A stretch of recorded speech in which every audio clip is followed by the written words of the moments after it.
सुखार्थिनः कुतो विद्या नास्ति विद्यार्थिनः सुखम सुखार्थी व त्यजेत विद्या विद्यार्थी व त्यजेत सुखम. Meaning, seekers of comfort lack knowledge, seekers of knowledge forsake comfort. Hard work, perseverance and determination from the bedrock of the success. They are the driving forces of a proper individual toward their success. Even in the face of diversity, when one commits to relentless efforts and refuses to waver in the pursuit of excellence, all barriers begin to crumble. It is through unwavering direction, often accompanied by late-night struggles and sacrifices, that a true triumph is achieved. History bears witness to these truths, illustrating time and again that those who persist against all odds ultimately emerge victorious. In essence, success is not a stroke of luck, but the product of resolute spirit that refuses to give up. Good afternoon, one and all. I am Preeti Belwal, the Creative Wing Head of Nishtha. And I am B. Tarak Ratna, the Senior Advisor of Nishtha, the Civil Service Society.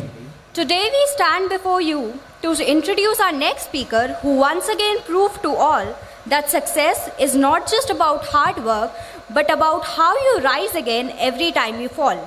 It is our honor today to be able to share the journey of Mr. Utkarsh Trivedi Sir, IAS, who secured All India Rank 5 in the UPSC Civil Services Examination 2021.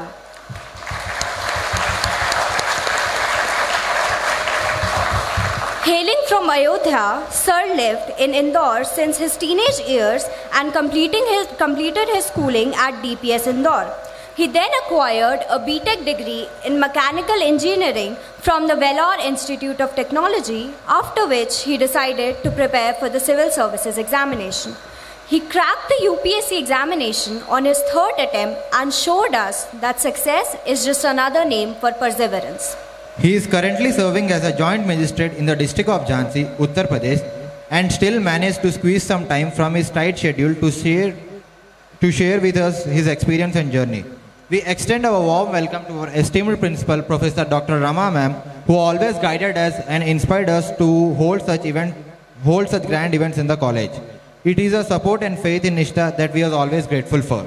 We would also like to welcome our convener, Dr. Prabhanshu Oja sir, without whom none of this would have been possible. He serves as a constant guiding light and primary pillar of support for our society. Without any further delay, we would like to invite Mr. Utkarsh Trivedi Sir to the podium to tell us about his exceptional journey of hard work and determination.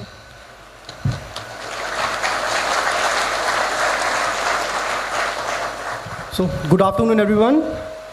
और यार पहले तो आप लोगों की सहनशीलता की मैं दाद देता हूँ कि 1.5 घंटे आप लोग पहले बैठे थे, उसके बाद फिर आप लोग बैठे हो मेरे सेशन के लिए. तो जब मैंने देखा कि मुझसे पहले शुभम सर का सेशन है, सत्यम सर का सेशन है, फिर उसके बाद मेरा है, तो मैंने सोचा कि यार पहली बात तो कि जब वो मैं क्या बताऊँगा ऐसा एक्स्ट्रा कि जो वो बता देंगे, जो वो नहीं बताएंगे, या फिर आप लोग क्यों बैठे होगे उसके बाद. तो आई frankly did not expect this crowd. So for that, thank you.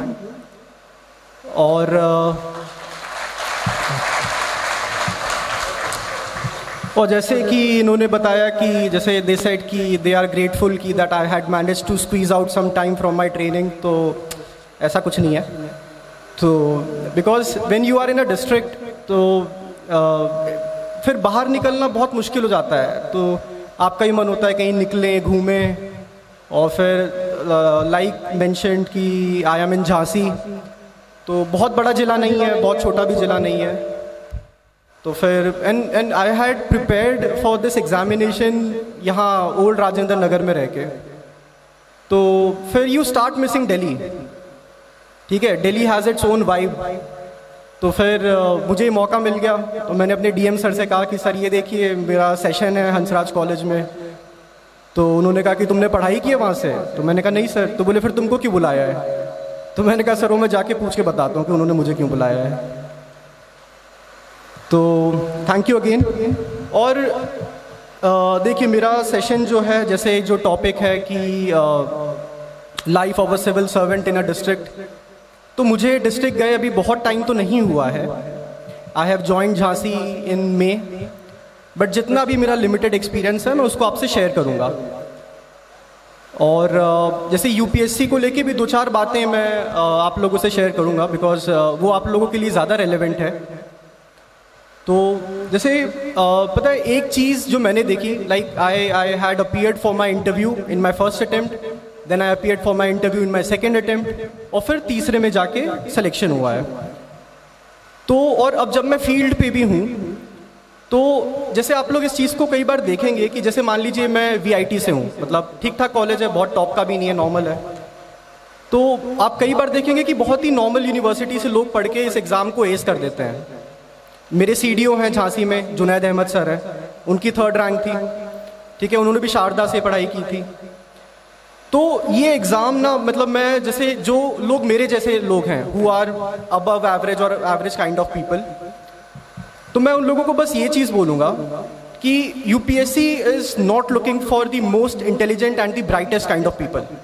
जब ये बोलते हैं कि आईएएस को these are the brightest minds, मुझे नहीं लगता कि ये सही स्टेटमेंट है। बट मुझे लगता है कि UPSC is looking for person जो बहुत मेहनत कर सकते हैं, क्योंकि डिस्ट्रिक्ट में जैसे करेंटली मेरे पास 2-3 प्रोजेक्ट्स हैं, चार्जेस मिले हुए हैं। जैसे मैं इस समय झांसी स्मार्ट सिटी लिमिटेड में I am a deputy CEO, ठीक है, it is a 1000 crore company. तो इतने कम एज पे जो आपको एक्सपोजर मिलता है, हमारे प्रोजेक्ट्स इतने बड़े लेवल पे होते हैं, पहली चीज़ तो वो हो गई। और दूसरी चीज़, मुझे I am also a BDO, a block development officer of my block, जिसकी पॉपुलेशन 2 लाख है। तो अभी आप कहाँ इतना चिल कर रहे थे, कोई जिम्मेदारी नहीं थी, आप खुद एक लायबिलिटी थे दूसरों के ऊपर, अब आपके ऊपर 2 लाख लोग जो हैं, तो इट्स वेरी चैलेंजिंग।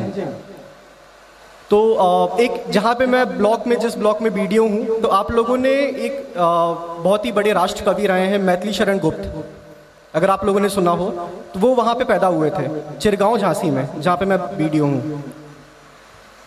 तो जैसे कि यूपीएससी के बारे में तो बस मुझे इतना बताना था आप लोगों को, क्योंकि कई सारी चीज़ें शुभम सर ने और सत्यम सर ने बता ही दी होंगी एग्ज़ाम रिलेटेड, और अगर आपके स्पेसिफिक डाउट्स होंगे तो उसको हम एंड में ले भी लेंगे।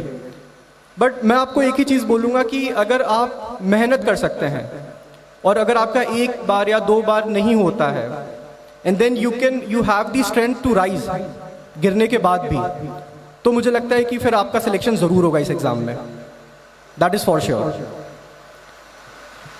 और उसके बाद फिर नाउ लेट्स गो टू, अगर मुझे अभी शुभम सर बता रहे थे कि लोग काफ़ी इंटरेस्टेड हैं यहाँ पे लबासना की लाइफ के बारे में जानने के लिए, तो 2-3 चीज़ें, मतलब officially it's not called LBSNAA, हम लोग भी लबासना बोलते रहते थे, तो हमको बताया गया कि इसको हम लोग अकेडमी बोलते हैं, but still we call it LBSNAA. तो और जो एक्सपीरियंस होता है, it's a good experience, but वो आपका मोटिवेशन नहीं होना चाहिए सिविल सर्विसेज में आने का। दैट इज़ नॉट, मतलब that should not be your motivation, क्योंकि वहाँ पे जाके, मतलब ठीक है, you meet a lot of people, अलग अलग जगह से लोग आते हैं, अचीवर्स होते हैं। मुझे तो मतलब कॉम्प्लेक्स होने लगा कि यार मैं क्या कर रहा हूँ इन लोगों के बीच में, ठीक है। और प्लस आपको पता है सिविल सर्विसेज एग्ज़ाम में आप जो मेहनत करते हैं, जो सैक्रिफाइसेस करते हैं, मैं एक चीज़ आपको बोल सकता हूँ कि अभी तो I am just a probationer, मैं ट्रेनिंग पे हूँ, बट जितना मुझे अभी तक एक्सपीरियंस मिला है, मैं जितनी जगह घूमा हूँ, जितने लोगों से मिला हूँ, वो उस एक्सपीरियंस ने मेरी मेहनत को ओवर कंपनसेट किया है। इतनी तो शायद मैंने मेहनत भी नहीं की होगी जितने मुझे रिवॉर्ड्स मिले इस एग्ज़ाम से। तो it is a highly rewarding exam. मतलब अगर आप कुछ साल अपने सैक्रिफाइस करने के लिए तैयार हैं, तो I can give this to you in writing, आप रिग्रेट नहीं करेंगे ये एग्ज़ाम निकालने के बाद, ठीक है। मतलब आप जब जैसे लबासना में आप होते हो, तो आप you get to meet the honourable prime minister, honourable president of India, honourable vice president of India, ठीक है। बड़े बड़े ब्यूरोक्रेट्स आते हैं, the cabinet secretary, home secretary, उनके एक्सपीरियंसेस आपको मिलते हैं। Then you go out for a Himalayan trek, फिर आप भारत दर्शन करते हो। फिर आप जब अपने स्टेट में आते हो, जैसे माई कार्डर इज़ उत्तर प्रदेश, आप यूपी दर्शन करते हो, फिर वहाँ आप लोगों से मिलते हो। तो ये जो it's so enriching, the experience is so enriching कि it over compensates for the hard work that you have put in all those years. ये पहली चीज़ है। और दूसरी चीज़ ये है कि अब जैसे डिस्ट्रिक्ट में आते हैं, तो 18 मई को मैं झांसी में गया। आई रीच्ड लेट नाइट 11 बजे, ठीक है चलो फिर। और मैं जैसे ही I went to a guest house, और मैं जैसे ही सोने गया लाइट चली गई। अब झांसी में इतनी गर्मी होती है, इट्स बुंदेलखंड, रॉकी टेरेन है, बहुत गर्मी थी वहाँ पे। और पहली रात है एज अ प्रोबेशनर आपकी, रात को 2 बजे 3 बजे। अब वहाँ पे इन्वर्टर कनेक्शन भी नहीं है गेस्ट हाउस में, तो वो जो इन्वर्टर कनेक्शन था वो ड्राइंग रूम में था। तो मैं ड्राइंग रूम में गया, सोफे पे जो है लेटा, और रात के 2-3 बजे तक सोफे पे सोया। फिर पता लगा चलो ठीक है लाइट आ गई। तो फिर मैंने अगले दिन अपने कमिश्नर सर को बताया कि सर लाइट चली गई। तो उन्होंने कहा कि ये तो बहुत अच्छा शगुन की बात है। तो मैंने कहा कैसे? तो उन्होंने कहा कि जब भी कोई प्रोबेशनर आता है तो उसकी लाइट वो जानी चाहिए, उसको पता लगना चाहिए कि अब फील्ड पे आ गए हैं, अब हार्डवर्क शुरू हो गया है। तो मैंने कहा ठीक है। तो उसके बाद फिर क्या होता है कि फिर आप you look out for a government accommodation, चलो वो भी आपको मिल जाता है, बट फिर उसकी भी हालत इतनी अच्छी नहीं होती है। तो as a probationer your house और योर आवास इज़ योर फर्स्ट प्रोजेक्ट। अब उसमें काम कराना है आपको, कैसे काम कराएंगे? तो आपको पता लगता है कि एक एक काम के लिए government is a huge machinery. वहाँ पे एक एक काम के लिए आपको अलग अलग विभागों से बात करनी होती है। अगर मैंने किसी को कहा मेरे घर का गेट बनवाना है, तो ठीक है एक PWD का जेई आएगा। फिर मैंने कहा कि मुझे अपने गार्डन में लाइट्स लगवानी है, तो उस जेई ने बोला कि सर ये तो मेरा डिपार्टमेंट ही नहीं है, ये PWD में इलेक्ट्रिकल वाला देखता है। तो मैंने कहा ठीक है। फिर मैंने उससे बात की, फिर मैंने उसको बुलाया, तो बोल रहा सर मेरे पास लाइट लगाने का बजट ही नहीं है। तो मैंने कहा अच्छा ठीक है। फिर अगर आपको घास कटवानी है अपने गार्डन की, फिर आप नगर निगम में बात करोगे। तो ऐसे बहुत सारे डिपार्टमेंट्स आपको डील करना पड़ता है, तब जाके आप एक घर सेटअप करते हो। फिर उसके बाद क्या होता है कि जैसे अभी 2 दिन पहले मैं एक इंटरव्यू देख रहा था अनिल स्वरूप सर का, आप लोग सुने होंगे, he is a retired IAS। तो उन्होंने एक बहुत अच्छी चीज़ कही कि the IAS are train to be man managers. और ये मैं भी मानता हूँ that administration is the art of man management. आपको लोगों को मैनेज करना है, एंड ट्रस्ट मी वो बहुत डिफ़िकल्ट टास्क होता है, बहुत डिफ़िकल्ट टास्क होता है। क्योंकि अब एज अ BDO, अब जब मैं अपने ब्लॉक में जाके बैठता हूँ, तो फिर जैसे अब हम लोगों में, जैसे हमारे स्टेट में डिजिटल क्रॉप सर्वे चल रहा है, तो उसमें जितने भी हमारे जो रोज़गार सेवक होते हैं, पंचायत सहायक होते हैं, उनके ऊपर ही एडिशनल रिस्पॉन्सिबिलिटी डाल दी जाती है। ठीक है, अब वो काम नहीं कर रहे हैं, वो बोल रहे हैं सर ये तो लेखपाल का काम है, इसको हम क्यों करें? तो बट हम लोगों के ऊपर से प्रेशर होता है कि नहीं आपको टारगेट तो अचीव करना ही है। तो फिर मैंने अपने ADO पंचायत से कहा इन सबका वेतन रोको। तो उसने कहा कि सर इनका वेतन 6 महीने से ऑलरेडी नहीं मिल रहा है। तो मैंने कहा तो भाई मैं क्या करूं यार, मैं इनसे कैसे काम कराऊं? तो फिर मेरे पास फिर जैसे तैसे उनको बोल बोल के डांट के मैंने काम करवाया।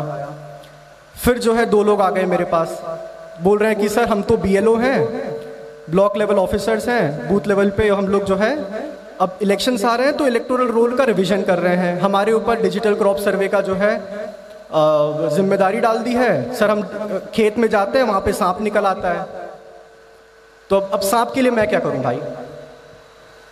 तो फिर मैंने कहा अच्छा ठीक है। और एक आदमी बोल रहा है कि सर मेरा तो नाम भी लिस्ट में नहीं है क्रॉप सर्वेयर की, मुझे क्यों बोला जा रहा है? तो मैंने कहा अच्छा ठीक है। तो मैंने उसको कहा आप एक काम करो, जो आपके साथ जो बंदा है आप उसका भी BLO का काम आप कर लो। और फिर दूसरा बंदा फ्री हो गया। मैंने कहा अब तो आपका काम है नहीं BLO का, अब आप क्रॉप सर्वे करो। या मेरे पास, और पता है चलो ठीक है ये तो एक अलग चीज़ हो गई। और जैसे आई इंश्योर कि जब भी मैं अपने ब्लॉक में जाता हूँ, मैं अपने स्टार्टिंग के 2 घंटे फील्ड विजिट पे देता हूँ, क्योंकि सुबह सुबह इतने लोग भी नहीं आते आपसे मिलने के लिए, तो उस समय आपके पास खाली टाइम होता है। ठीक है चलो पहुँच गए फील्ड पे। तो अब आप जैसे स्कूल में जाओगे, मैं मतलब I visited few government schools, तो वहाँ आप देख रहे हो कि बहुत अच्छी व्यवस्था नहीं है फ़िलहाल। ठीक है, बच्चे ज़मीन पे बैठे हैं, जो छोटे बच्चे ज़मीन पे बैठे हैं, कुछ लोगों के पास जो है बेंचेस है, टेबल है, कुर्सियाँ हैं बैठने के लिए। तो मैं आंगनबाड़ी में गया, वहाँ मैंने देखा छोटे छोटे बच्चे ज़मीन पे बैठे हुए हैं।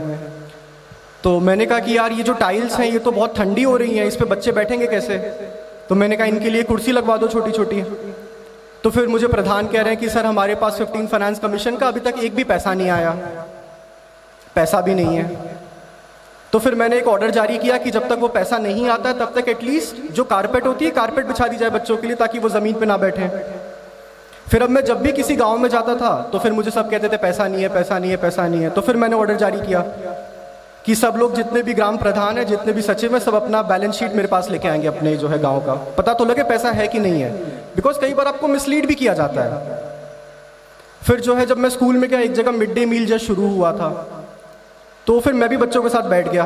मैंने कहा देखे तो सही बच्चों को खाना मिल कैसा रहा है, खाने लायक वो खाना है कि नहीं है। तो मैं बैठ के मैंने उनके साथ जो है I had this mid day meal, तो इट वॉज ओके, चलो ठीक है, खाने लायक था। फिर अब वहाँ पे लाइट नहीं आ रही है, तो मैंने पूछा लाइट क्यों नहीं है। तो उन्होंने बताया कि जो है कि सर हमने तो कंप्लेन किया था और 10 दिन से वो ट्रांसफार्मर बदल नहीं रहे जो जेई हैं। Then I called the JE, तो उसने कर दिया ये काम। तो एक चीज़ मैंने ये नोटिस की कि कई बार जो लोअर स्टाफ है वो इतना डीमोटिवेटेड है। पहली बात तो वो अंडर स्टाफ्ड है, they are overburdened and they are sometimes they are a lot of times they are demotivated. ठीक है, अब मेरे कहने से वो वही काम कर रहा है, मैं उसको ऐसा कोई काम नहीं कह रहा हूँ करने के लिए जिसके लिए उसको तनख्वाह नहीं मिलती है, कोई अलग से काम मैं उसे नहीं कह रहा हूँ, बट वही चीज़ वो मेरे कहने की बात कर रहा है। तो फिर मुझे लगा कि यार कि ये समस्या तो हर जगह होगी। तो फिर मैंने फिर से एक ऑर्डर जारी किया कि जितने भी ट्रांसफार्मर खराब हैं सारे सचिव मुझे उसकी लिस्ट बना के दें, ताकि मैं उसको फॉरवर्ड करूं और एक साथ सारे ट्रांसफार्मर बदल दिए जाएं। तो मतलब ऐसे ही होता है। जैसे अब क्या होता है कि मान लीजिए कल की बात है, अब कल एक महिला आई अपने बच्चे के साथ, वो मेरे ऑफिस में बैठते ही रोने लगी क्योंकि उनके हस्बैंड थे, ही वॉज दिव्यांग। तो उसमें उनको आवास के लिए पैसा मिला था, पहली इंस्टॉलमेंट मिली थी 40,000 की। उन्होंने घर बनाना शुरू किया, बट उसी बीच उनके हस्बैंड की डेथ हो गई। अब उनसे कह रहे हैं कि नहीं आप पैसा वापस करो क्योंकि आप तो एलिजिबल नहीं हो इसके लिए। तो फिर मैंने अपने एडीओ पंचायत से, अपने डीडीओ से बात की, मैंने कहा इनको कहीं एडजस्ट करवाइए कहीं पे, क्योंकि this is a very genuine case. तो जब भी आप कोई काम, जैसे मैं अपने ब्लॉक में हूँ तो मैंने जाके देखा कि जो बीडीओ की जो कैबिन है वो बहुत छोटी है, उसमें मैं मीटिंग नहीं बिठा सकता हूँ अपने सचिवों की, अपने प्रधानों की।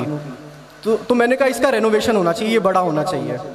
फिर मैंने देखा वहाँ एक पार्क है महात्मा गांधी का, वो बहुत ही डायलेपिटेटेड स्टेट में था। तो मैंने कहा ये अच्छा होना चाहिए, इसे बेटर होना चाहिए। देन आई आइडेंटिफाइड मेरे ब्लॉक में 5 एकड़ खाली ज़मीन है। देन आई सेड कि इसमें एसएचजीज को लगवा के हम ऑर्गेनिक फार्मिंग को प्रमोट करें। और अब I am currently working on e office, अब हम लोग अपने ऑफिसेस को पेपरलेस बना रहे हैं, तो मैं उस प्रोजेक्ट पे काम कर रहा हूँ। तो डिस्ट्रिक्ट में मतलब you get a lot of experience, ठीक है, और इट्स मोर मतलब अच्छा ही एक्सपीरियंस होता है, ख़राब एक्सपीरियंस कुछ भी नहीं होता है। जैसे मान लीजिए हमारे झांसी में 29 अगस्त को ऑनरेबल सीएम सर आए थे, because Major Dhyanchand was from Jhansi, he belong to Jhansi. तो हम लोग स्पोर्ट्स डे मनाते हैं उनकी बर्थ एनिवर्सरी पे, तो उसमें भी मुझे एक छोटी सी जिम्मेदारी दी गई कि हमने झांसी में स्मार्ट बाइसिकल्स शुरू कराई हैं झांसी स्मार्ट सिटी से, तो उसके फ्लैग ऑफ की जिम्मेदारी मुझे दी गई। फिर आई हैड टू इंश्योर कि वो साइकिल्स सही जगह पे है कि नहीं, उनको कौन चला रहा है, ठीक है, और कितने लोग चलाएंगे, वो रूट क्या होगा, कहाँ से कहाँ चलाएंगे, ठीक है, कोई रास्ते में ऑब्स्ट्रक्शन नहीं होना चाहिए। अब अगले दिन मैं देख रहा हूँ कि जो टी शर्ट्स मैंने मंगाई थी उनके पहनने के लिए, एक आदमी को फिट ही नहीं हो रही वो टी शर्ट क्योंकि वो थोड़ा मोटा था। तो फिर आपको तुरंत डिसीजन ले रहे हैं कि नहीं 3 लोगों को और हटाओ ताकि वो यूनिफॉर्म लगे, सारी साइकिल्स 3-3 के बैच में यूनिफॉर्म चलें साइकिल्स। या अगर रास्ते में कोई ऑब्स्ट्रक्शन है तो रात को 12 बजे मैंने पीडब्ल्यूडी के जेई को बुलवा के रैंप बनवाया सीमेंट का, ताकि कहीं पे ऑब्स्ट्रक्शन ना हो, साइकिल्स एक साथ चली जाएं। फिर उसके बाद जो झंडा है वो कितना बड़ा होना चाहिए, उसको कौन देगा सीएम सर को, बहुत छोटी छोटी मतलब आप माइन्यूट डिटेलिंग में जाते हैं। तो जब सर आए उन्होंने फ्लैग ऑफ किया, और जब मैंने देखा कि मेरी जो सारी साइकिल्स थी वो एक साथ जब एक जगह से पूरे दूसरी जगह पे गई और वो सक्सेसफुल हो गया, उससे इमेंस सेटिस्फैक्शन आता है। That is what this job gives you, satisfaction. और ये मैंने पहले भी ये बात कही थी आफ्टर रिजल्ट्स, लोग पूछते थे कि आपको कैसा लग रहा है, कैसा लग रहा है। तो जो फीलिंग होती है कि ठीक है आपका सिलेक्शन हो गया, आपकी रैंक आ गई, तो ये जो फीलिंग होती है हैप्पीनेस की या मान लीजिए ग्रीफ की, आप खुश हैं, आप दुखी हैं, ये बहुत ही ट्रांजिएंट और टेम्पररी फीलिंग्स होती हैं। The only permanent feeling is satisfaction. अगर आप कोई काम जब करेंगे और वो काम जब हो जाएगा तो उसकी जो संतुष्टि होती है वो आपके साथ जीवन भर रहती है। And that is what this job gives you. और बाकी चीज़ तो देखिए है ही। ऑन दी लाइटर साइड हम लोग जो है IAS कई बार देखते हैं तो हम लोग को बस ये पता होता है कि हाँ मतलब भौकाल रहता है, गाड़ी मिलती है, उस पर हूटर रहता है, उसमें लाइट रहती है, गनर मिलता है, जहाँ भी आप जाते हो लोग आपको सलाम करते हैं, तो उससे एक अलग किक आती है। अच्छा लगता है यार, मतलब इज्जत मिलती है, किसको नहीं अच्छा लगता है कि आप कहीं जा रहे हो 4 लोग सलाम कर रहे हैं, क्यों नहीं अच्छा लगेगा। वो भी एक पार्ट एंड पार्सल है। बट आप इस चीज़ को समझिए कि वो लोग they are not saluting you, वो आपके पद को सलामी दे रहे हैं। और जो इस पद की गरिमा है IAS की, यू हैव टू इंश्योर कि ये कभी कम ना हो। आपके एक्शन से, आपके स्पीचेस से ये कभी कम नहीं होनी चाहिए। जैसे इसकी रेपुटेशन इतनी अच्छी होती है, मैं आपको बताता हूँ। जैसे जनरली किसी ब्लॉक में IAS नहीं जाते वीडियो बन के, बट अगर आप चले गए, जैसे मुझे एक ब्लॉक में भेज दिया गया, तो लोग बहुत सारे लोग आने लगते हैं सिर्फ इस उम्मीद से कि एक IAS आया है, वो हमारी प्रॉब्लम्स को सॉल्व करेगा, इसलिए वो आते हैं। या मेरे ब्लॉक में मैंने डेटा निकलवाया मनरेगा का पिछले महीने का और इस महीने का, जब से मैं आया हूँ मैं देख रहा हूँ सारे काम ही रुक गया है। बिकॉज उन लोगों को डर लगता है कि अगर किसी ने धांधली की है मनरेगा में, तो मैं बिना उसका, कोई भी मनरेगा में जब पेमेंट होगा तो एज एन IAS मैं बिना उसका मौके पे जाके वेरिफिकेशन किए बिना मैं उसका पेमेंट नहीं रिलीज करने दूंगा। और अगर मैं मौके पे जाके इस चीज़ का इंस्पेक्शन करूंगा तो मुझे पता लग जाएगा धांधली हुई है, तो सारा काम ही बंद हो गया मनरेगा का। तो दैट इज व्हाट, मतलब that is how your reputation travels as an IAS। तो इससे उम्मीद बहुत होती है लोगों को। और फिर डिस्ट्रिक्ट में मतलब आप बहुत ही बेसिक कर्टसीज लर्न करना आप शुरू करते हैं। जैसे जो गाड़ी होती है, गाड़ी में हमेशा एक जो ऑफिशियल कार होती है उसमें बैठने का एक ऑर्डर होता है। जो ड्राइवर के ऑपोजिट वाली सीट होगी उसमें सबसे सीनियर मोस्ट ऑफिसर बैठेगा, उससे जूनियर उसके राइट में बैठेगा और जूनियर आगे बैठेगा। ये बहुत ही छोटी छोटी चीज़ें होती है जिसको आपको ध्यान रखना होता है। या आपके सीनियर जब कोई चीज़ कह रहे हैं या मतलब आपको कोई इंस्ट्रक्शन मिल रहा है तो आप उसका कैसे रिस्पॉन्स करेंगे या कैसे, तो बहुत सारी it's a lot of things जो आपको बेसिक कर्टसी सिखाते हैं, जो हम अपनी एवरीडे लाइफ में भूल जाते हैं because we become so casual. तो मेरा भी इनिशियली वही एटीट्यूड था। तो अब जैसे आप प्रिपेयर कर रहे हैं तो आपका कोई उठने का टाइम नहीं है, सोने का टाइम नहीं है, और ये चीज़ कंटिन्यू होती है डिस्ट्रिक्ट में भी। अब मैं 2-3 दिन थोड़ा लेट पहुंचा अपने ऑफिस में, तो मेरे कमिश्नर नाराज़ हुए कि ये कोई टाइम नहीं है ऑफिस आने का। अब वो मुझे कहते हैं कि रोज़ तुम अपनी सेल्फी भेजोगे ऑफिस पहुंच के। अब जैसे वो हमारे पेरेंट्स का नहीं होता, सुबह वो मैसेज भेजते हैं कि सुप्रभात, आपका दिन मंगलमय हो, ऐसे मैं रोज़ अपने कमिश्नर को भेजता हूँ एक सेल्फी। तो फिर मैंने सेल्फी, तो उन्होंने कहा कि यार तुम तो अपनी शर्ट चेंज कर करके भी सेल्फी भेज सकते हो। तो मैंने कहा सर मैं अपने ऑफिस में कैसे शर्ट चेंज करूँगा।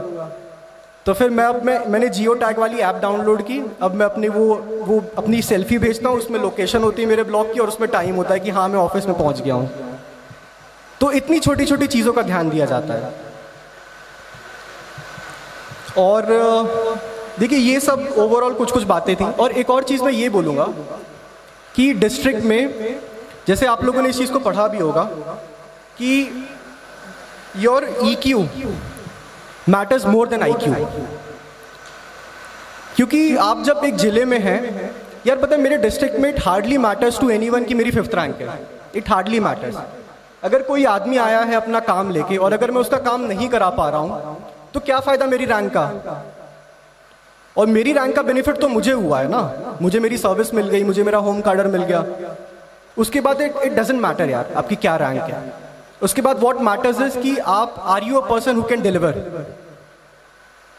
और जैसे मैं अभी आपके प्रिंसिपल मैम की कैबिन में बैठा था तो वहाँ पे एक कोट लिखा हुआ था कि I am interested in suggestions and solutions and not in problems. तो एक चीज़ मैंने गवर्नमेंट में देखी है अभी लिमिटेड एक्सपीरियंस में कि बहुत सारे गवर्नमेंट ऑर्डर्स होते हैं और उसमें बहुत सारे डूज एंड डोंट्स होते हैं और डोंट ज़्यादा होते हैं डू से। तो बहुत सारे जो ब्यूरोक्रेट्स होते हैं वो इसीलिए डिसीजन नहीं ले पाते कि वो डर जाते हैं कि यार अगर मैंने ये किया तो कहीं कोई जांच ना बैठ जाए, कहीं ये ना हो जाए, कहीं ऑडिट में ये ना निकल जाए। तो अब ये आपके ऊपर वो चैलेंज है कि आप कैसे उस काम को भी करोगे और कैसे आप लीगली, फाइनेंशियली, एथिकली, एडमिनिस्ट्रेटिवली गलत भी नहीं होगे।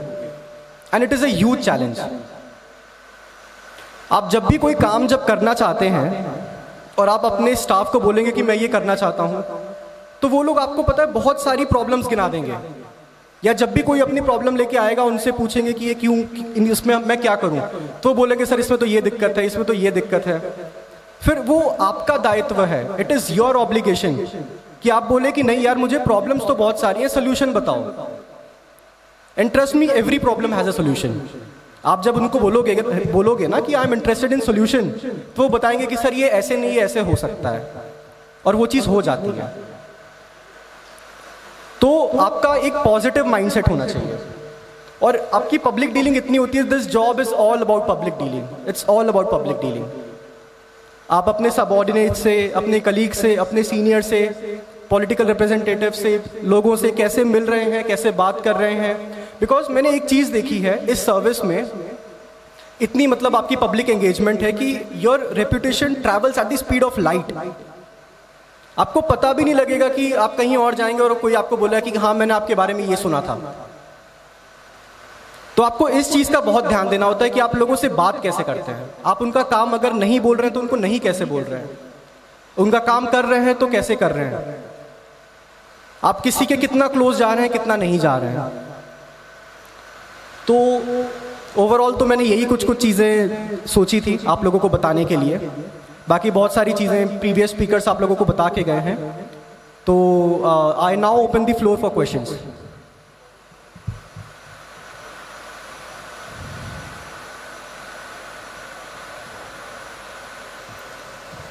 कोई क्वेश्चन नहीं? अच्छा यार, ये तो काफ़ी मतलब अच्छा इनको है। हाँ।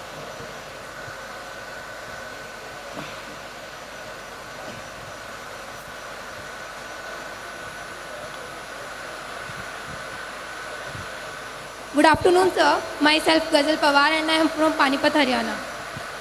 I want to know if any student is from Hindi medium and want to do UPSC in English medium, how to prepare for interview. यार देखिए, हिंदी से भी, और अगर आप इंग्लिश में, आप if you have decided to prepare through English medium, तो आप पहले थोड़ा आपको अपनी लैंग्वेज पे काम करना पड़ेगा। और मुझे लगता है उसका सबसे अच्छा तरीका है न्यूज़पेपर्स। आप न्यूज़पेपर पढ़िए, इससे आपका दोनों फ़ायदा होगा। आपकी प्रिपरेशन भी होगी न्यूज़पेपर को पढ़ के, और आपकी एक लैंग्वेज पे कमांड भी आएगी। बिकॉज न्यूज़पेपर में प्रोफेशनल लैंग्वेज यूज़ होती है which you can use in your UPSC papers mains as well. तो आप पेपर पढ़ के जो है अपनी लैंग्वेज को बेटर कर सकती हैं। यस। नमस्कार सर, मेरा नाम विनम्र शर्मा है और मैं फर्स्ट ईयर इंग्लिश ऑनर्स का हूँ। सर मेरा सवाल ये है कि जिस हिसाब से अभी हम पढ़ रहे हैं और सेमेस्टर सिस्टम भी आया है, तो पढ़ाई के साथ हम एक्स्ट्रा कुछ कर नहीं पा रहे हैं, तो हम लोग ये कैसे करें? और मेरा दूसरा सवाल ये है कि हम ये कैसे जानें कि हम में वो यूपीएससी की लगन और वो आग है कि नहीं, कि हम उसके लिए बने हैं या नहीं। धन्यवाद। यार देखो, पढ़ाई तो जब तुम्हारे सेमेस्टर्स होंगे तभी तुम लोग पढ़ते होगे। ऐसा तो है नहीं साल भर पढ़ते हो, कि कोई है ऐसा जो साल भर पढ़ता है? साल भर क्यों पढ़ते हो भाई? डीयू में हो यार, मतलब चिल करो यार थोड़ा। मेरा तो सपना था डीयू में आने का। यहाँ पे क्या कट ऑफ कितनी जाती? पहले तो, अब तो सीयूईटी होता है ना, पहले कट ऑफ कितनी जाती थी? मतलब 90 के ऊपर ही होगा ना। तो हाँ, बस मेरा तो एडमिशन भी ना होता भाई इस कॉलेज में। तो डीयू में हो, दिल्ली में हो, घूमो फिरो, ठीक है। अभी तुम्हारी मतलब देखो, मैं वही चीज़ बता रहा हूँ यार, पता है, बहुत लोड लेके काम मत करो। अगर किसी चीज़ का, ये बताओ, अगर किसी चीज़ का टेंशन ले रहे हो तो टेंशन लेने से काम हो जाता है क्या? कि काम करने से काम होता है? तो फिर क्यों अपना बीपी बढ़ा रहे हो अभी से? तो देखो, पहली चीज़ जो तुमने कहा कि दूसरी चीज़ें नहीं हो पा रही हैं, जब सेमेस्टर्स आए तभी पढ़ो यार, मैं तो यही बोलूँगा। मतलब इसको कट कर देना। और दूसरी चीज़ ये है कि तुम्हारे अंदर वो आग है कि नहीं, मतलब ये तो बहुत मुश्किल है। मतलब अब मैं कैसे किसी की अंतरात्मा में झांक के बता दूं कि उसमें वो आग है कि नहीं। बट तुम इतनी देर तक बैठे हो, तुमने पहले भी स्पीकर्स को सुना, तुमने मुझे भी सुना, तो ये बताता है कि तुम सिंसियर हो यार। और मैंने सबसे पहले यही चीज़ आप लोगों को बताई थी कि ये एग्ज़ाम सबसे इंटेलिजेंट और सबसे ब्रिलियंट लोगों की तलाश नहीं कर रहा है। और सबसे बड़ी गलती जो लोग करते हैं, मैंने because I had stayed in Warren for 4 years और मैं कई सारे लोगों से मिला, ठीक है, मैंने उनकी प्रिपरेशन देखी, तो मैंने एक चीज़ उनमें ये नोटिस की थी कि वो मतलब वो पढ़े जा रहे हैं, मतलब ज्ञान का सागर बन गए हैं, वो उसी सागर में वो डुबकी लगा रहे हैं जिसका कोई औचित्य ही नहीं है। It is serving no purpose at all. मतलब यूपीएससी की एग्जाम रिसर्चर्स को रिक्रूट करने के लिए नहीं है, एडमिनिस्ट्रेटर्स को रिक्रूट करने के लिए है। और जैसे अनिल स्वरूप सर भी कहते अभी भी कहते हैं, तो कि expertise can be outsourced but leadership can not be. As an IAS you are a leader. मैं तो बहुत छोटे लेवल पे हूं, मैं तो ब्लॉक पे ही हूं, बट मैं 2 लाख लोगों का लीडर हूं। और आपके अंदर एक क्विक डिसीजन मेकिंग होनी चाहिए, ठीक है। डरो मत, लाइफ में कभी भी डरना नहीं। जैसे अगर यूपीएससी भी है, अगर आपके अंदर वो क्षमता है कि आप गिर के फिर से उठ सकते हो, तो फिर यूपीएससी आप ही के लिए बना और आप यूपीएससी के लिए बने हो।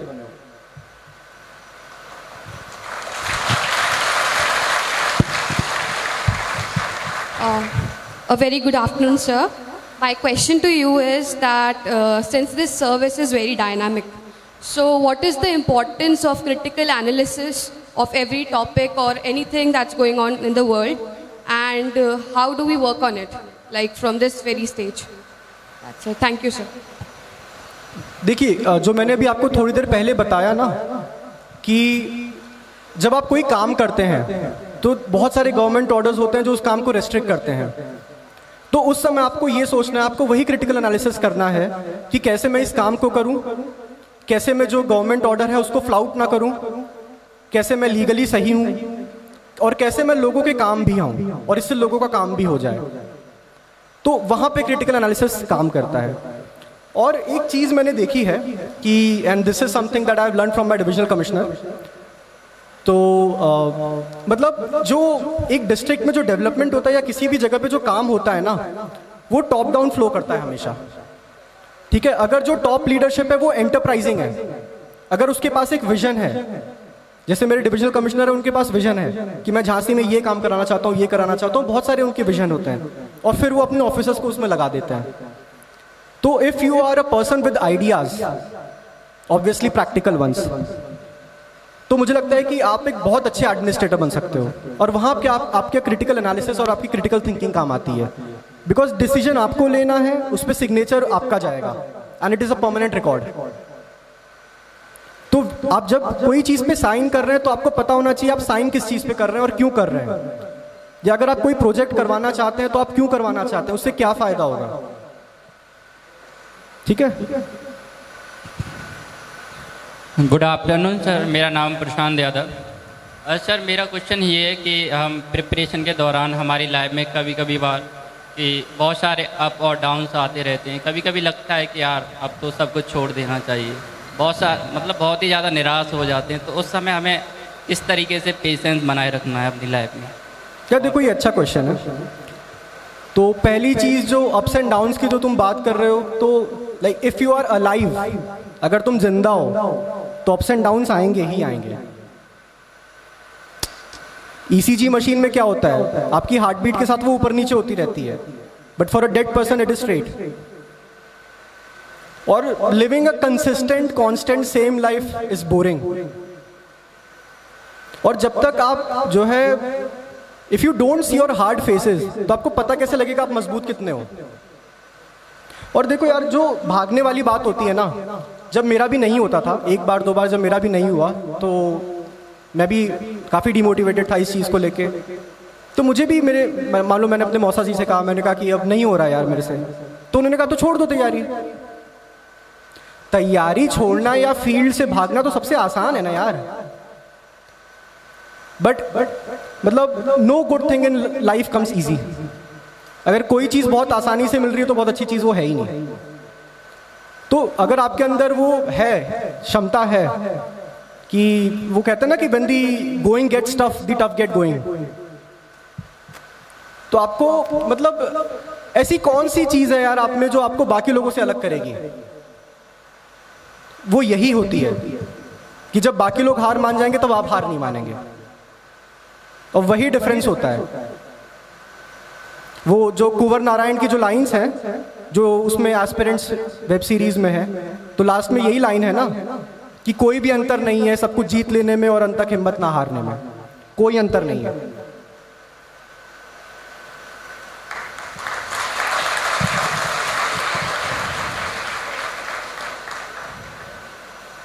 सर मेरा क्वेश्चन ये है कि एज एन एस्पिरेंट हम लोगों को बहुत ज़्यादा प्रेशर झेलना पड़ता है, बहुत ज़्यादा प्रेशर से झेलना पड़ता है कि लाइक सक्सेसफुल हो पाएंगे नहीं हो पाएंगे, और ये भी होता है कि हमारा इंटरेक्शन और उससे कम हो जाता है, फैमिली फ्रेंड्स सबसे अलग हो जाते हैं हम अगर हम अपने मतलब डेडिकेशन में जब चले जाते हैं। तो सर बहुत ज़्यादा डाउन फील करते हैं एक तो, और प्रेशर इतना ज़्यादा हाई होता है, तो उस टाइम पे हम क्या करें उसको मतलब कंट्रोल करने के लिए खुद को। और सेकंड क्वेश्चन मेरा ये है सर कि जब कोई ऑफिसर बन जाता है उसके बाद भी उस पर बहुत ज़्यादा प्रेशर रहता है, पॉलिटिकल प्रेशर होता है, हायर ऑफिशियल्स का प्रेशर होता है और समाज की भलाई का प्रेशर होता है, तो सर तब क्या करना चाहिए? तो वो जो प्रेशर होता है ऑफिसर बनने के बाद, उसकी तैयारी यूपीएससी के दौरान ही हो जाती है, और इसीलिए यूपीएससी को इतना टफ बनाया गया है। देखिए ये एग्ज़ाम बहुत सालों से हो रही है, ठीक है, कब 1833 में शायद इंडिया में आई थी, कब आई थी मुझे याद भी नहीं है, बट ये उस टाइम की बात है जब डिमांड हुई थी कि इंडिया में भी एग्ज़ाम होनी चाहिए यूपीएससी की। पहले लंदन में ही होती थी सिविल सर्विसेज की एग्ज़ाम। तो जो एग्ज़ाम 200 साल से हो रही है, डिज़ाइंड है, उसका एक पर्पज़ है डिज़ाइन करने का, और वो इसीलिए जब आप देखेंगे कि यूपीएससी के फाइनल रिजल्ट में और प्रीलिम्स में 1 हफ्ते का डिफरेंस होता है सिर्फ, और जब आपका सिलेक्शन नहीं होता है तो आपको रोने का भी टाइम नहीं मिलता है, बिकॉज डिस्ट्रिक्ट में जब आप एक ऑफिसर हो तो आपके पास रोने का भी टाइम नहीं है। और यार देखो, जो पॉलिटिकल प्रेशर की बात है या फैमिली प्रेशर की बात है, पहले हम उसकी बात करते हैं जो आपने प्री यूपीएससी की बात की। तो मैं ये कभी नहीं बोलूँगा कि आप पूरे जो सोसाइटी है उससे कट ऑफ हो जाइए, ये मैं कभी नहीं बोलूँगा, ठीक है। मतलब एक इंसान जो है अपना बेस्ट तब नहीं देता है जब वो सबसे कट ऑफ हो जाता है और अकेले हो जाता है, वो तब देता है जब उसको लोगों का सपोर्ट मिलता है। आप लोगों ने मतलब I always give this example कि ठीक है, I have secured a rank, मैं सक्सेसफुल कैंडिडेट हूँ, ठीक है, मेरा चेहरा सबको दिख रहा है, बट जब जो कृष्ण जन्माष्टमी होती है तो उसमें जो है एक आदमी ऊपर दही हंडी फोड़ता जाके, और सबकी नज़र उस इंसान पे होती है जो उस हंडी को फोड़ रहा है, लेकिन वो कितने लोगों के कंधों पे खड़ा होता है वो किसी को नहीं दिखाई देता है। तो आप जब यहाँ तक पहुँचते हो, या मैं भी अगर यहाँ तक पहुँचा हूँ तो मैं बहुत लोगों को कंधों पे चढ़ के पहुँचा हूँ, तो मैं कभी ये सजेशन नहीं दूंगा कि अपनी फैमिली से, अपने दोस्तों से आप जो है कट ऑफ हो जाइए। एक लिमिटेड कांटेक्ट होना चाहिए, बट सोशल मीडिया थोड़ा सा आप अवॉइड ही करिए, मतलब बहुत ज़्यादा यूज़ नहीं है सोशल मीडिया का प्रिपरेशन के टाइम पे। मतलब मैं व्हाट्सएप भी नहीं यूज़ करता था अपने प्रिपरेशन के टाइम पे। तो ये एक चीज़ हो गई। और दूसरी चीज़, एज एन ऑफिसर आप कैसे पॉलिटिकल प्रेशर को झेल रहे हैं या कैसे बाकी प्रेशर्स को झेल रहे हैं, तो मैंने पहले भी बताया कि योर रेपुटेशन ट्रैवल्स। अगर ये बात उसको पता है पॉलिटिशियन को या किसी को, पहली बात तो मेरा जितना इंटरेक्शन हुआ है, लिमिटेड इंटरेक्शन पॉलिटिशियंस के साथ, किसी ने ऐसा कुछ कहा नहीं है कि आप ये गलत काम कर दो। मैं भी ब्लॉक में हूँ, मेरे एक ब्लॉक प्रमुख हैं जो पॉलिटिकली इलेक्टेड हैं, उन्होंने तो मुझे कभी नहीं कहा कि तुम ये काम करो या वो काम करो, गलत काम करो, कभी नहीं कहा। उल्टा उन्होंने सपोर्ट ही किया है मुझे मेरे प्रोजेक्ट्स में। तो पहली चीज़ मुझे लगता है कि ये जो धारणा हम लोगों की बन गई है ना कि पॉलिटिशियंस गलत काम ही कराते हैं, वो गलत काम ही करते हैं, वो फालतू का उल्टा सीधा प्रेशर बनाते हैं, ऐसा नहीं है। आप अच्छा काम करेंगे तो उससे उनको भी फायदा होगा। लेकिन एक डिफरेंस है जो मुझे लगता है कई बार सिविल सर्वेंट्स मतलब भूल जाते हैं कि जो सिविल सर्विसेज को डिज़ाइन किया गया था वो ऐसे डिज़ाइन किया गया था कि आप पर्दे के पीछे काम करें और जो पॉलिटिकल रिप्रेजेंटेटिव हो वो पर्दे के आगे काम करें। तो ये चीज़ होनी चाहिए। अगर आप जो है ये सोचेंगे कि सारी लाइमलाइट मैं ले लूँ तो पॉलिटिशियन को भी वो खराब लगेगा, क्योंकि आप उसके टर्फ पे अब जो है हैम्पर कर रहे हो। तो मतलब as far as you maintain a principle distance, मुझे नहीं लगता कि आपके ऊपर कोई भी प्रेशर बना सकता है। और मैंने पहले भी कहा, आप प्रेशर लोगे या नहीं लोगे ये आप पे डिपेंड करता है, कोई बना नहीं सकता आपके ऊपर pressure. Hello sir, I am Sahib from Hindu College. Sir, my question to you is that as you said that Anil Swarup said that administration is man managing, right? don't you think using men instead of people has a negative quotation? First thing. And second thing, if we are getting the same question in the from one of the panelists from in interview, what should be our approach to this question? Thank you, sir. अपने second part को फिर से repeat करिए. If we are getting the same question, like we have quoted the quotation in front of our interview panelist, and he asked that don't you think like it has a biased connotation? What should our approach to this question? ठीक है, जितना मैं आपके question को समझ पाया हूँ, when Anil Swarup sir said और when I said कि administration is the art of man management, I did not mean कि उसमें वुमेन इंक्लूडेड नहीं है. वो तो अभी भी जो सोसाइटल स्ट्रक्चर है कि बहुत सारे मेल ही हैं जो काम कर रहे हैं ऑन द फील्ड. अब वुमेन भी आ रही हैं. तो administration is the art of people management. To correct myself, पहली चीज़, whether it be man women, उससे कोई फर्क नहीं पड़ता यार, अब सब अपने में केपेबल है. जैसे हम लोग कहते हैं ना कि there is nothing like a female officer और अ वुमेन ऑफिसर, ऐसा कुछ नहीं होता है. इट्स एन ऑफिसर, चाहे वो मेल हो चाहे फीमेल हो. और जब आपको ये चीज़ अगर इंटरव्यू में पूछें इस चीज़ को लेके, तो आप यही बोलेंगे कि एज अ सिविल सर्वेंट आप क्यों आ रहे हो इस नौकरी में, आप क्यों आ रहे हो यार, एक बात बताओ क्यों आ रहे हो. इसीलिए ना, ताकि आप लोगों के काम आओ. कुछ टाइम बाद मैं आपको बता रहा हूँ, ये जो गाड़ी घोड़ा बंगला नौकर चाकर हूटर और लाइट होती है ना, इसका कोई मतलब ही नहीं रह जाता है, क्योंकि वो चीज़ नॉर्मल लगने लगती है, तो उसका कोई मतलब नहीं रहता है. उसके बाद यही चीज़ होती है जो आपको किक देती है. जैसे मैं आपको बताऊं क्या हुआ, मैं एक स्कूल का निरीक्षण करने गया, ठीक है. अब वहाँ पे जैसे उन्होंने देखा कि कोई अधिकारी आया है, तो गांव के सब लोग इकट्ठा हो गए. तो उसमें एक केस आया, वो उसने बोला कि सर मुझे 2021 में डेड घोषित कर दिया गया है.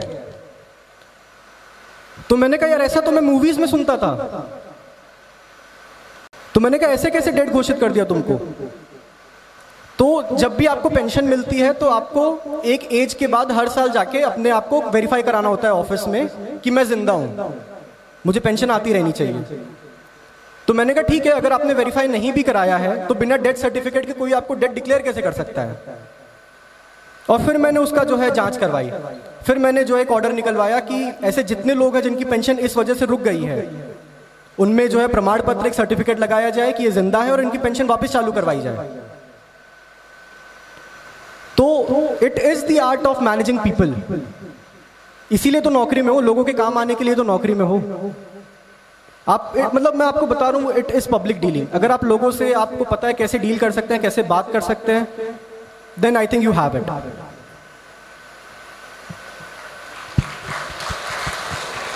Good afternoon sir. सर कहाँ पे हो भाई? सर, अच्छा sir my name is Kushal. Sir my question is, sir जैसे आपको कुछ अटेम्प्ट्स लग गए क्लियर करने में, and sir there are many aspirants जिनका फर्स्ट अटेम्प्ट में क्लियर हो जाता है, तो सर वो क्या डिफ़िकल्टीज़, क्या चैलेंजेस रहे और क्या बेसिक थिंग्स थे जो आपने सीखे, जो आपका फर्स्ट अटेम्प्ट में अगर आप इम्प्लीमेंट कर देते तो वो क्लियर हो जाता. तो sir that I want to know कि क्या डिफरेंस रहता है. यार देखो, एक बात मैं एकदम ऑनेस्टली बताता हूँ, and this is something that I can say, it's like an open challenge. कोई इस चीज़ को मना नहीं कर सकता है कि कोई ये बात नहीं बोल सकता है कि उसको ये बात पता है कि उसका फर्स्ट अटेम्प्ट में होगा कि उसका लास्ट अटेम्प्ट में होगा. ये कोई नहीं बोल सकता है. यूपीएससी इतनी अनप्रेडिक्टेबल एग्जाम है, इतनी अनप्रेडिक्टेबल एग्जाम है. ठीक है, मैंने तो पहले अटेम्प्ट में भी इंटरव्यू दिया है, आई वॉज होपफुल कि हो जाएगा, ठीक है, नहीं हुआ. Then I improved. तो मैं सेकेंड अटेम्प्ट में मैंने बहुत मेहनत की थी, फर्स्ट में भी की, सेकेंड में भी की. फिर तीसरे में ड्यू टू सर्टन इश्यूज, घर में कुछ प्रॉब्लम्स हो गई, फिर मैं 15 दिसंबर को वापस आया थर्ड अटेम्प्ट के टाइम पे दिल्ली. और फिर मुझे दिसंबर का टाइम 1 महीने मिला प्रिपेयर करने के लिए. जनवरी मैंने मेंस दिया.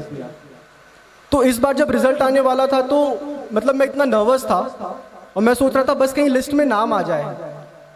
5th रैंक तो छोड़ दो भाई. तो देखो, मैं यही बोल रहा हूँ कि जैसे उसने भी वो सवाल पूछा था कि हमको कैसे पता लगेगा कि हम सक्सीड करेंगे कि नहीं करेंगे, फेल करेंगे कि नहीं करेंगे. अरे तुमको क्या ये मुझे नहीं पता या किसी को नहीं पता? इसीलिए तो भगवत गीता में कहा है ना कि कर्मण्येवाधिकारस्ते मा फलेषु कदाचन. आप मेहनत करिए ना भाई, तुम्हारे हाथ में तुम्हारे एफर्ट्स हैं, तुमने वो डाल दिए पूरे. अब उसके बाद तुम क्या करोगे? होने को फर्स्ट अटेम्प्ट में भी हो सकता है, नहीं होने को 6 अटेम्प्ट में भी नहीं हो सकता है. ऐसा थोड़ी है जिनका सिलेक्शन हुआ है सारे डिजर्विंग और जिनका नहीं हुआ है सारे नॉन डिजर्विंग है. अरे थोड़ा बहुत लक का भी एक रोल होता है, प्लस एक अप्रोच भी होता है। देखो अगर मैंने 3 अटेम्प्ट में 3 बार इंटरव्यू दिया है तो कुछ तो सही किया ही होगा यार। तो मेरा एक अप्रोच जो मैं यही सबको एडवाइस करता हूँ कि आप टेस्ट बहुत लगाइए, आप पढ़िए कम। मैंने पहले भी कहा है कि ये एग्ज़ाम रिसर्चर को रिक्रूट करने के लिए नहीं है, एडमिनिस्ट्रेटर को रिक्रूट करने के लिए है। और जैसे यूपीएससी की जब आप तैयारी करते हैं तो इतने सारे सब्जेक्ट्स होते हैं, आपको जीएस मैनेज करना है, ऑप्शनल मैनेज करना है, एसए मैनेज करना है, जीएस भी इतना वाइड है, तो आप कैसे उसको मैनेज करोगे? यही चीज़ तो सीखनी है।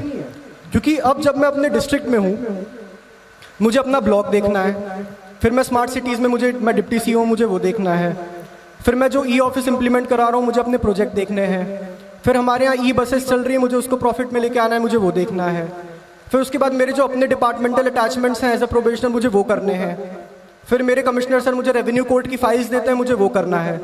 अब करना तो बहुत कुछ है, कर मैं कुछ नहीं पा रहा हूँ, बट ऐसे ही आप मैनेज करते हो। Then you have to prioritise. और जैसे आप जब टेस्ट लगाते हो तो उसके बहुत सारे बेनिफिट्स होते हैं यार। पहली चीज़ कि आपके अंदर जो फियर होता है टेस्ट का, एग्जाम का और पेपर का, वो निकल जाएगा। दूसरी चीज़, आप टेस्ट लगा के बहुत सारी चीज़ें सीखेंगे जो आप शायद, अगर मैं आपको बोलूं कि आप लक्ष्मीकांत लीजिए और लक्ष्मीकांत को पढ़िए, और अगर मैं आपका लक्ष्मीकांत का एक टेस्ट ले लूं, दिस इज अ गारंटी कि जिस आदमी ने टेस्ट दिया उसको ज़्यादा अच्छे से आएगा। बिकॉज वो जब वो गलतियां करेगा ना अपने टेस्ट में, तो उसको वो गलतियां हमेशा याद रहेगी। हो सकता है कोई फैक्ट आप लक्ष्मीकांत में 4 बार पढ़े और आपको याद ना हो, लेकिन अब जब आप उसको टेस्ट में गलत करके आएंगे तो आपको हमेशा याद रहेगा। तो टेस्ट से आप पेपर भी पूरा करना सीख जाएंगे, आपकी तैयारी भी हो जाएगी, आप गलतियों से भी सीखेंगे, आपके अंदर का फियर भी खत्म हो जाएगा। तो मैं यही सजेस्ट करूंगा कि टेस्ट लगाना is the best strategy to this examination, चाहे वो प्रीलिम्स हो, चाहे वो मेंस हो, चाहे वो इंटरव्यू हो। आप जितना अपने आप को घिस सकते हैं उतना घिसिए, बिकॉज किताब बैठ के पढ़ना इज अ लेजर एक्टिविटी। बहुत मजा आता है उसमें, बैठ के मार्कर ले लिया, हाईलाइटर ले लिया, अपना बैठ गए, चाय पी रहे हैं और फिर अपना जो है पढ़े जा रहे हैं, और लग रहा है कि यार कितना ज्ञान हो गया हमें, बट वो ज्ञान किसी काम का नहीं, क्योंकि उसको आप एग्जाम में प्रोड्यूस ही नहीं कर पाओगे। And the person who is going to the test centre, जो 3 घंटे मेहनत कर रहा है, ही इज लॉगिंग, उसके बाद वो जो है टॉपर्स की कॉपी देख रहा है, अपनी कॉपी में गलतियां देख रहा है, मॉडल आंसर्स देख रहा है, वो आपसे ज्यादा सीख रहा है। तो आप टेस्ट लगाइए।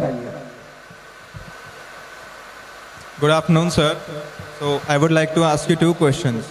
So, sir, first question is that do you really think that second plan, backup plan, is really important in this examination, since this exam is such an exam which doesn't ensure any success? I have seen so many people doing so much of hard work from 2 years, 3 years, still they couldn't clear it, and now again they have switched to the corporate jobs. So, and second question is that how to start as a beginner?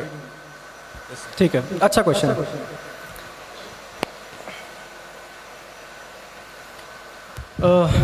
देखो मैं आपका दूसरे question का पहले answer देता हूँ, how to start as a beginner. पहले आप यूपीएससी का जो सिलेबस है आप उसको समझो, ठीक है यार। See when you are going to a battle, अगर आप किसी, जैसे जो पहले राजा होते थे, जब वो लड़ाई में जाते थे तो उसके पहले वो एक स्ट्रैटेजी बनाते थे, वो सामने वाले एनिमी को समझते थे कि ये है कैसा। ऐसे ही थोड़ी कि मतलब तलवार ली और चले गए बैटल फील्ड पे।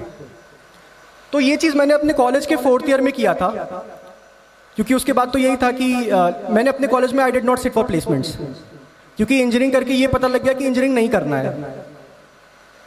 तो फिर क्या करना है, फिर तो मतलब यूपीएससी करना है, और क्या करना है, मतलब यूपी से है भी तो यूपी में तो और कल्चर है यूपीएससी का। तो फिर आपने सिलेबस देखा, अब आप प्रीवियस ईयर क्वेश्चंस देखो।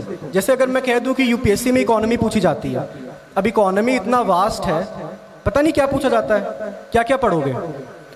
तो आप वो क्वेश्चन उठाओ, प्रीवियस ईयर 5 साल के उठा लो, तो आपको पता लगेगा कि इकोनॉमी में क्या पूछा जाता है। फिर जब आपको पता है क्या पूछा जाता है तो आप उसको पढ़ो। तो that is how you prepare as a beginner. दूसरी चीज़, आप I had an addiction towards newspapers, मतलब मुझे लत थी न्यूज़पेपर पढ़ने की। अब मुझे पता है बहुत ही बोरिंग एडिक्शन है, बट थी। तो अब जब से, और मैं आपको ऑनेस्टली बताऊं, जब से रिजल्ट आया उसके बाद से आज तक मैंने एक भी न्यूज़पेपर नहीं पढ़ा है, मुझे पता ही नहीं क्या हो रहा है।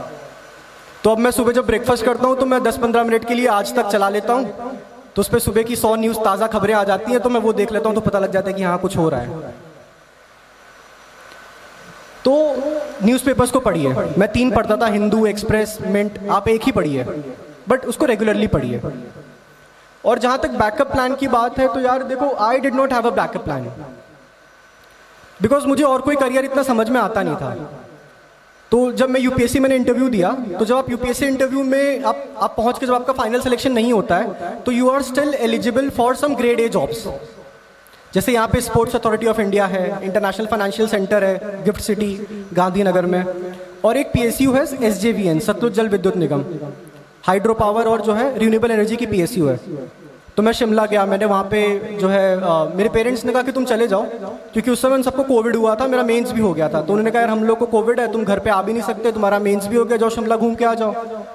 तो मैं शिमला गया, मैंने वहाँ पे फिर इंटरव्यू दिया और फिर ग्रुप डिस्कशन हुआ, मेरा हो गया उसमें, but I did not join यार वो नौकरी। मतलब ठीक है, मैं तो देश के लिए पावर बनाऊंगा और जो मेरे अंदर का पावर चला जाएगा उसका क्या।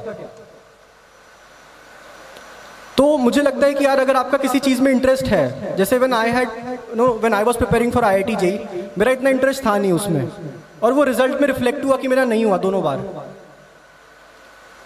तो बैकअप प्लान ठीक है आप रख सकते हो, बिकॉज सबके अपने अपने सोशियो इकोनॉमिक कंडीशंस होती हैं, सर्कमस्टांसेस डिफरेंट होते हैं, बट मुझे ये लगता है और मेरा ये मानना है कि 3 अटेम्प्ट सबको सीरियस अटेम्प्ट देने चाहिए, और 3 जब तक अटेम्प्ट आप दे रहे हो तब तक आपका कोई बैकअप नहीं होना चाहिए। 3 के बाद बैकअप के बारे में सोचो, पहले से ही नहीं। It is not a good approach यार, पहले से बैकअप सोचना। और कंपटीशन है तो है, हमें क्या, हमें तो अपनी सीट चाहिए एक, और फ्रैंकली इतना भी कंपटीशन नहीं है, सीरियस एस्पिरेंट्स बहुत कम होते हैं।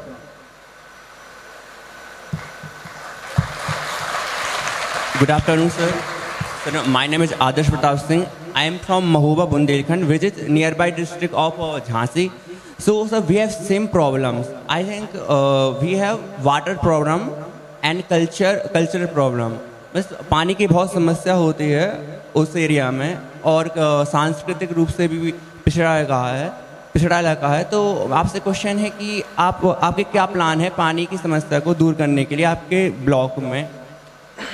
यार देखो, मैं आपके दूसरे क्वेश्चन को पहले करूंगा कि देखो कल्चर हमारा मतलब पिछड़ा हुआ है, ऐसा कोई कल्चर नहीं। How do you compare cultures? Sorry, मेरा क्वेश्चन था कि जैसे कल्चर हो कैसे आप कंजर्व कर रहे हैं वहाँ पे। ठीक है, मैं समझ गया, मैं तुम्हारा इंटेंट समझ गया। बट कोई भी कल्चर मतलब अगड़ा या पिछड़ा नहीं होता है, मतलब every culture is distinct and unique in its own way. और trust me, Bundelkhand is a very beautiful culture. Bundeli is a very beautiful language and Bundelkhand is a very beautiful region. ठीक है, लोग कई बार जैसे पोस्टिंग्स में अवॉइड करते हैं बुंदेलखंड जाना। पीपल वांट कि वेस्ट यूपी मिले या ईस्ट यूपी में बड़े बड़े जिले मिले, but I am very fortunate कि मैंने अपने करियर की शुरुआत बुंदेलखंड से की है, and I have made it a point कि मैं पूरे बुंदेलखंड को एक्सप्लोर करूंगा। I have been to Datia, Orchha, Gwalior, Jhansi तो मैं हूँ ही, चित्रकूट और बांदा, उसके बाद जो है चंदेरी, खजुराहो, ये सारी जगह मैं होके आ गया हूँ। ठीक है, तो हम लोग उसको अभी जैसे झांसी में देयर इज दिस झांसी महोत्सव जो हर साल होता है, और वो रानी लक्ष्मीबाई के बर्थडे पे होता है, तो वो अभी होने वाला है। ठीक है, दूसरी चीज, और हम लोग एक लिटरेरी फेस्ट भी ऑर्गेनाइज कर रहे हैं, जैसे we have our own JLF, Jhansi literary fest. ठीक है, तो हम उसको भी ऑर्गेनाइज कर रहे हैं। ठीक है, और उसके बाद फिर आपने जो पहले वाटर प्रॉब्लम की जो बात की, तो अभी रिसेंटली झांसी में हमारे DM सर और हमारे CDO सर के एफर्ट से झांसी का वाटर टेबल 2 मीटर के आसपास का राइज हुआ है ओवरऑल, जो अपने में बहुत बड़ी अचीवमेंट है। और कुछ जगह वो 4.76 मीटर्स तक राइज हुआ है वाटर टेबल, और इसकी सराहना मिनिस्ट्री ऑफ जल शक्ति ने की है, ऑनरेबल CM ने की है, और ऑनरेबल PM ने भी की है। तो मेरे ब्लॉक में भी अगर कहीं पानी की समस्या कोई बताता है, तो अब जैसे जल जीवन मिशन चल रहा है, तो आई इंश्योर कि उसकी टंकी बन गई है और उसकी पाइपलाइन लोगों तक आ गई है, और वहाँ पे रेगुलर सप्लाई जा रही है। और अब अमृत, हम लोग जो है मनरेगा से अमृत सरोवर बना रहे हैं, तो उससे बहुत ही बड़े बड़े तालाब बन रहे हैं, उसमें हम पशुपालन शुरू कर रहे हैं। फिर हम लोग एक स्ट्रक्चर होता है, it is like a check dam. हम लोग झांसी में बहुत बड़े बड़े ICRISAT एक इंस्टीट्यूट है, अगर आप लोगों को पता हो तो, एग्रीकल्चर का, तो ICRISAT की हेल्प से हम लोग बहुत बड़े बड़े चेक डैम्स बना रहे हैं which are spread in hectares, जो पानी को रोकते हैं और फिर उसके बाद वो चैनलाइज करते हैं खेतों में। तो बुंदेलखंड की जो पानी की प्रॉब्लम है पहले, और बुंदेलखंड से बेतवा फ्लो होती है and it's a beautiful river and full of water. Betwa में इतना पानी है, तो जब मैं भी गया तो मैंने सोचा कि यार इतना पानी है तो फिर इसमें दिक्कत क्या है, बट देन यू अंडरस्टैंड कि ये पानी तो बटा हुआ है यूपी और MP के बीच में, and it has to cater a lot of population, it has to cater agriculture needs, it has to cater drinking needs. तो वो दिक्कत तो है, बट फिर आप यही अमृत ताल बना के, जल जीवन मिशन के थ्रू पानी पहुंचा के, अमृत सरोवर बना के, that is how you do. आप इन्हीं लैंड्स को यूटिलाइज करते हैं। रेन वाटर, हमारी जितनी भी गवर्नमेंट बिल्डिंग्स आ रही हैं उसमें सब पे सोलर पैनल्स हैं, उस पे सब पे रेन वाटर स्ट्रक्चर्स हैं। झांसी में हमने एक लाइब्रेरी बनाई है जो इंडिया की पहली नेट जीरो एनर्जी लाइब्रेरी है।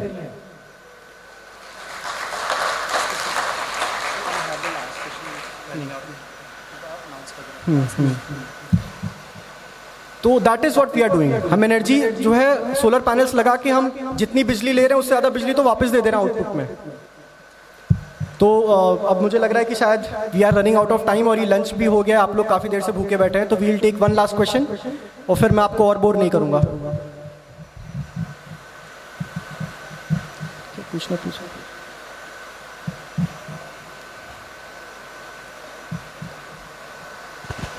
Hello sir. कहाँ पे सर?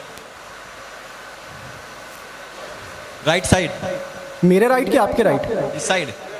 अच्छा, मेरा लेफ्ट। सर मेरा ये क्वेश्चन है कि जब आप IAS का इंटरव्यू जाते हैं तो वो इंटरव्यू लेने वाले होते हैं, उनका एक कॉमन क्वेश्चन होता है कि आप IAS, IPS, IFS क्यों बनना चाहते हैं, तो इसका सही आंसर क्या है? तुम क्यों बनना चाहते हो? क्योंकि सर मैं जिस क्षेत्र से आता हूँ उस क्षेत्र में इस जो ये पोस्ट है उसके प्रति लोगों के प्रति इस पोस्ट के प्रति लोगों में काफ़ी सम्मान है, और एक व्यक्ति होता है वो अपने जीवन में सिर्फ सम्मान पाना चाहता है। मेरा तो ये मानना है। ठीक है, यही आंसर दे देना। यार देखो, पहली चीज़ तो मुझसे इंटरव्यू में 3 बार ये पूछा नहीं गया कि क्यों बनना चाहते हो।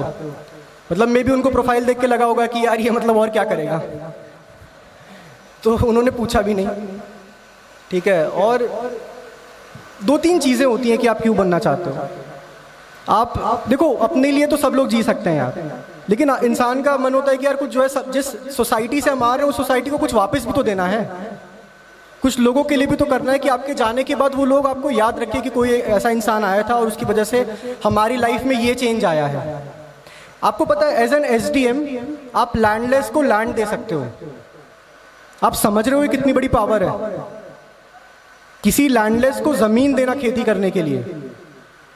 वो उसकी आने वाली जनरेशन बदल देगा। आप किसी की लाइफ को ट्रांसफॉर्म कर सकते हो यार। और जैसे अभी मुझे एक प्लेटफॉर्म मिला है, मैं BDO हूँ, मैं झांसी स्मार्ट सिटी में हूँ, तो इतनी कम एज पे और कौन सी नौकरी है जो आपको इतनी बड़ी लीडरशिप पोजीशन पे लाके बिठा सकती है? और कोई जॉब ऐसी नहीं है। और भाई समाज में रिस्पेक्ट तो सबको अच्छी लगती है, everyone wants to get recognised यार। ये अगर तुम्हारी कोई नीड है कि सब तुम्हारा सम्मान करें तो कोई गलत नीड थोड़ी है। What is human dignity? Why is the need for human dignity? इसीलिए ना, ताकि लोग एक दूसरे की इज्जत करें। तो ये कोई गलत डिमांड नहीं है, बट इसको तुरंत मत बोल देना, मतलब बाद में बोलना। पहले थोड़ा ये तो बताना कि कुछ काम करना चाहते हो नौकरी में आके, ठीक है?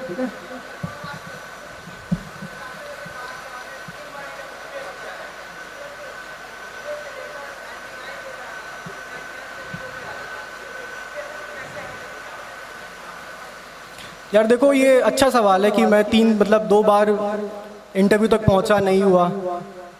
तो यार फिर देखो, अब आपके पास एक ऑप्शन है यार कि आप मैदान छोड़ दो, चले जाओ, और दूसरा ऑप्शन है कि टिके रहो यार। तो मुझे मेरे सीनियर ने कहा कि उत्कर्ष यार, इस एग्जाम में ना टिके रहना होता है और अपनी बारी का वेट करना होता है। हो सकता है इस बार तुम्हारी बारी ना हो, अगली बार तुम्हारी बारी हो। इसलिए इस एग्जाम में पेशेंस भी बहुत टेस्ट होता है। तो यार एक चीज सोचो कि अगर तुम ठीक है फेल कर रहे हो, और फेल वो इंसान होता है जो कोशिश करता है। जो इंसान कोशिश ही नहीं करेगा वो फेल क्या होगा? तो तुम कोशिश कर रहे हो इसलिए तुम फेल हो रहे हो। तो इस चीज का एक सेटिस्फैक्शन होना चाहिए यार, चलो आज नहीं तो कल वहां तक पहुंचेंगे। और यार देखो, उम्मीद पे दुनिया कायम है। तो जिस इंसान में उम्मीद ही नहीं वो इंसान मर गया समझ लो। तो वही उम्मीद आदमी को जिंदा रखती है कि ठीक है यार, आज मेरी बारी नहीं, कल मेरी बारी होगी, मतलब अपना टाइम आएगा, तो आगे अपना टाइम यार।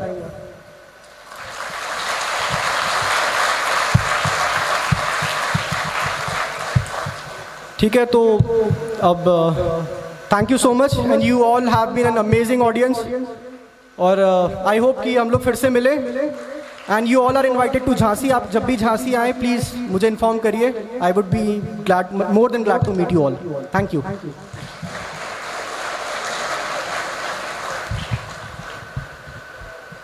Thank you very much, sir, for your insightful words and your excellent advice. It was such a great honor to be able to listen to your words of wisdom. You made us believe that brilliance alone isn't enough. It must be coupled with some relentless efforts. We extend our heartful gratitude to the support and encouragement from the audience. We hope that they found this session to be illuminating and valuable. We would like to kindly invite our convener and president to grace the stage and present a token of appreciation to esteemed chief guest. I would also like to call Hira ma'am from Disha Publications, our sponsors for this event, to felicitate our honorable guest.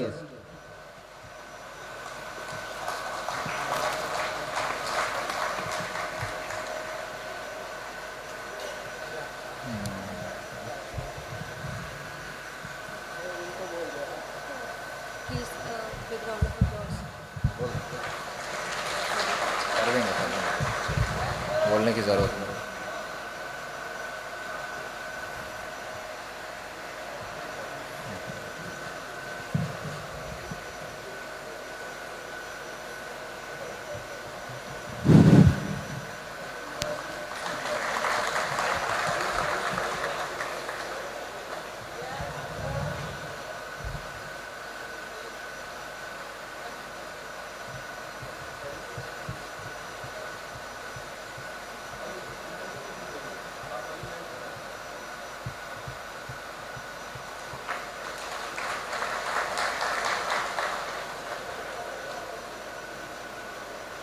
अरे लोग भी रह सकते हैं।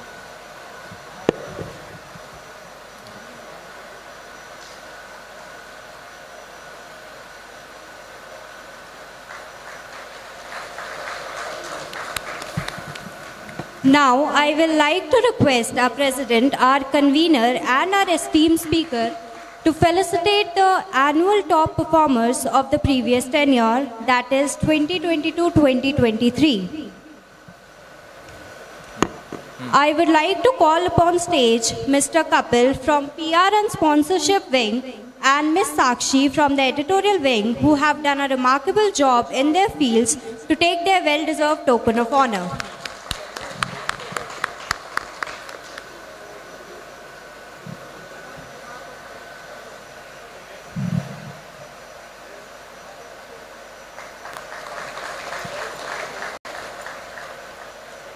Due to some unforeseen reason, Sakshi is not here with us, so I request Editorial Head Saloni to receive the honor on behalf of Sakshi.